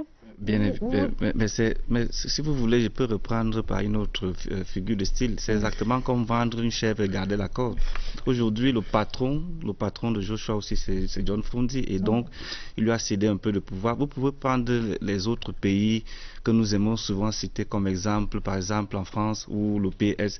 En général, dans ces pays-là, il faut d'abord avoir la légitimité au niveau du parti, avoir les pleins pouvoirs. Et donc, si vous êtes éventuellement élu, et donc vous laissez la tête du parti, vous consacrez pleinement aux fonctions du chef de l'État. Parce qu'aujourd'hui, nous avons l'impression que le SDF fonctionnait comme si ils étaient déjà au pouvoir. Un parti-État. Un parti-État, voilà. Donc, ils font exactement un peu comme le RDPC. Différent. Nous sommes membres de l'Internationale socialiste. Ça voudrait bien dire que nous luttons contre la forte centralisation que les gens nous prêtent. Voyez l'image que nous avons, par exemple, en Côte d'Ivoire avec Gbagbo et Afin-Guessan. Gbagbo est premier vice parce qu'Afin-Guessan est président national. Et on va comme ça pour éviter de caporaliser que vous dictez à la tête du parti et vous dictez à la tête de la République. L'avenir nous le dira. L'avenir nous le dira. Nous n'avons pas de boule de cristal sur ce plateau de scène de presse. On se donne rendez-vous dans quelques mois et puis on en reparlera. Madame, Messieurs, nous allons marquer notre arrêt dans cette édition de scène de presse. L'actualité cette semaine, c'était aussi la rencontre entre le ministre des Sports et de l'Éducation physique et les répondants des entreprises engagées dans la construction des infrastructures de la CAN 2019. À l'ordre du jour de la rencontre, l'évaluation de la mise en œuvre des recommandations de la CAF. Bidung Pat est en focus dans cette édition de scène de presse.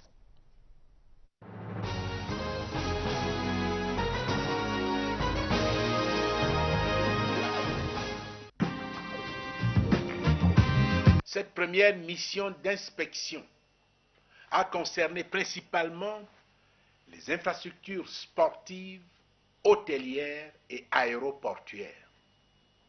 Au cours de cette première mission d'inspection, parmi les documents remis aux experts de la CAF, il y avait les chronogrammes d'exécution des travaux en rapport avec les exigences du cahier de charges de la compétition.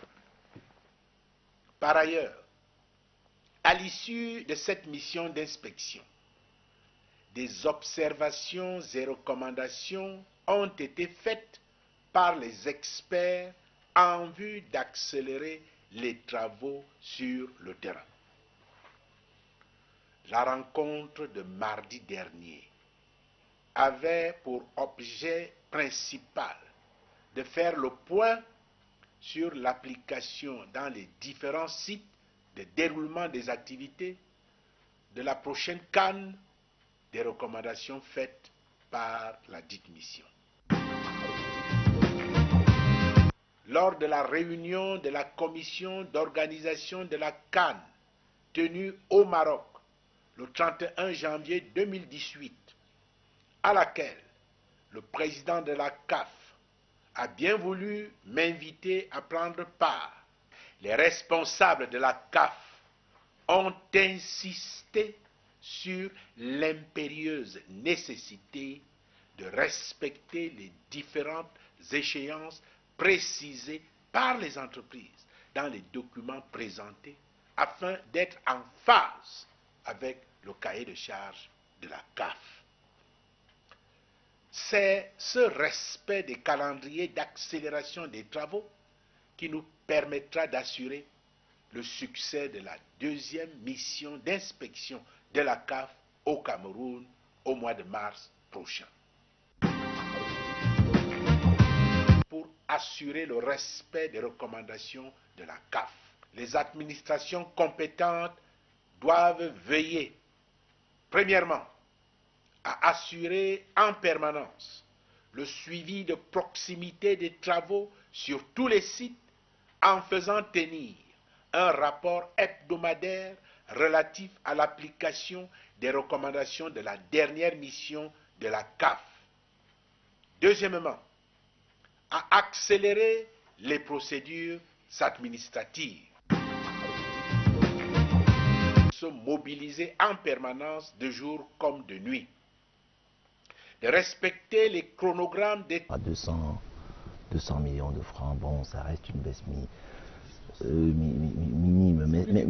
Mais je pense qu'il faut même poser le problème qui est le problème fondamental. C'est-à-dire que qu'elle ait même pu être maintenue à 240 millions de francs, comme l'année dernière, le problème se serait toujours posé. C'est-à-dire celui de sa modicité. C'est donc davantage un problème de modicité qu'un problème de baisse. On peut s'inquiéter effectivement que cette modicité aille crescendo, mais je crois que le problème fondamental c'est celui-là, c'est-à-dire que, et vous savez que ce n'est pas le ministre de la Communication qui dirait autre chose que ce que nous sommes en train de dire aujourd'hui de ce point de vue. Il l'a toujours dit, et il continuera de le dire, et il continuera, je pense, de faire un plaidoyer. De faire un plaidoyer pour que cette affaire-là, n'est-ce pas, puisse être bien comprise par ceux qui décident au plus haut niveau. 240 millions de francs, je pense d'ailleurs qu'avant cela, on avait tutoyé les 300 millions à un moment donné, sinon qu'on les avait même atteints. Alors, je voudrais à votre suite partager avec vous cette idée du docteur Mor Faye, qui est enseignant-chercheur en sociologie des médias, auteur de nombreux travaux scientifiques sur la presse. Il dit ceci, et je cite, « L'aide de l'État à la presse désigne tout soutien économique ou financier organisé par la puissance publique est destiné aux entreprises afin de faciliter la gestion des médias, d'assurer le cas échéant leur survie au nom du pluralisme des organes et des activités de communication. » Alors, justement, au vu de ce rôle que joue la presse, ce rôle de reliance sociale, est-ce que la presse ne peut pas être prise avec davantage de considération? Est-ce qu'on ne peut pas voir dans quelle mesure on peut justement mieux accompagner cette presse-là? Oui, mais bien sûr qu'il faut le faire. Est-ce qu'il n'y a pas un complot contre la presse à travers Maintenant, est-ce qu'il y a un complot? Je n'en sais rien. Je ne suis pas un enquêteur ou un policier pour savoir qu'il y a des complots qui se font. Mais je dis, à partir des faits, que l'on ne peut pas valablement, et je fais corps avec le professeur Mor Faye. Oui, la citation que vous venez de faire de ce professeur, pour dire que oui, effectivement, il est un devoir pour un État de se tenir aux côtés, n'est-ce pas, de sa presse, pour n'est-ce pas, garantir un impératif majeur qui est un impératif de l'État de droit, qui est l'exigence de pluralisme et d'indépendance. Alors, le professeur Amanman a parlé tantôt des critères qui président au choix des bénéficiaires de cette aide. Quels sont ces critères-là, finalement? On a l'impression que c'est une affaire de petits copains, une affaire d'amitié. De quoi s'agit-il exactement? Non, pas du tout. Je pense qu'il faut aller plus loin que cela. Il faut même aller... Non, pas, les critères sont connus, parce que si vous prenez par les critères, on va vous dire, voilà la grille d'analyse. Bon, et c'est elle qu'on applique. Mais en fait, il faut savoir quelle est la destination. Et je pense que tous ceux qui ont pris la parole avant moi se sont intéressés à cette question. Il faut savoir quelle est la destination. À partir du moment où on ne s'interroge pas sur la destination des fonds, aussi infime soit-il, on s'interdit une évaluation a posteriori.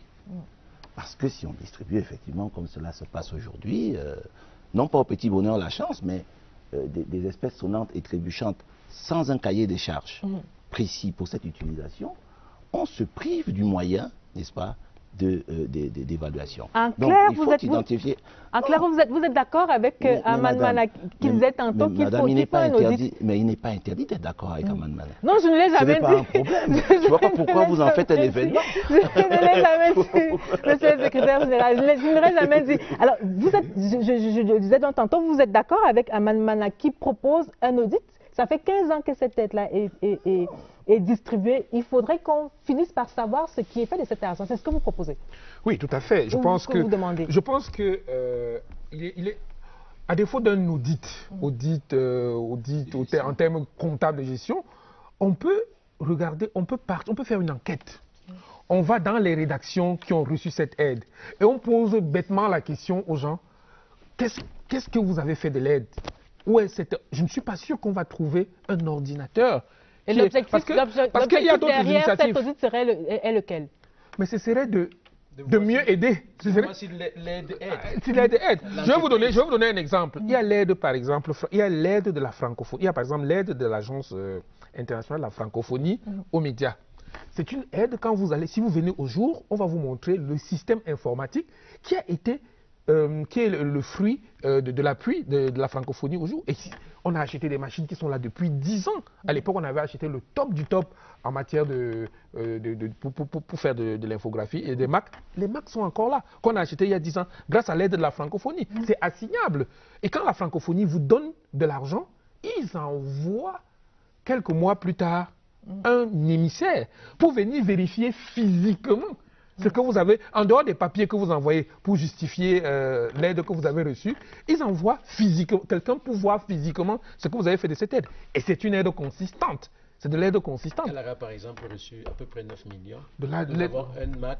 Tous les journalistes de Calara ont un ordinateur grâce à cette aide-là. C'est visible. Elle est structurante.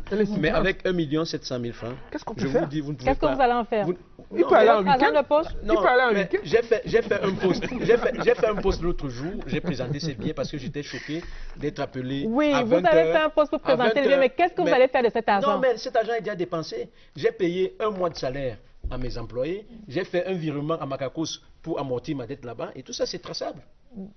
J'espère que les autres DP vont suivre votre voie ou qu'ils suivent votre voie. Monsieur, si vous le permettez, nous allons marquer un autre arrêt dans cette édition de Scène de presse et nous allons parler de cette actualité qui semble brouiller le ciel à Douala où les compagnies aériennes expriment leur mécontentement par rapport à la tenue de la plateforme aéroportière. Hier, le ministre des Sports, Edgar Alom Bongo, a dû descendre sur les lieux pour en savoir plus et nous retrouvons Olivier Kingemoli à Douala. Olivier, bonsoir. Que se passe-t-il à Douala au point que le ministre des Transports ait dû descendre sur le terrain?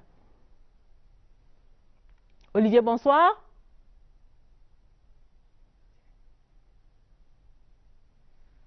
Bonsoir, Olivier. Bonsoir, Lucrèce.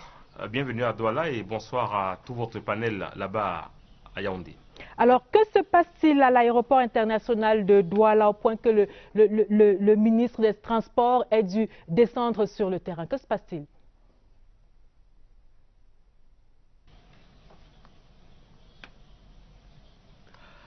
Mais il faut dire que cela participe d'une action régulière ou alors traditionnelle d'un ministre qui doit bien trouver le moyen de sortir de son cabinet pour aller humer la réalité du terrain. Maintenant, le ministre des Transports qui était ici à Douala hier a bien voulu faire remarquer que sa descente ici l'était à l'initiative du chef de l'État pour voir de près une situation née d'une lettre ou alors d'un ensemble d'observations qui ont été adressées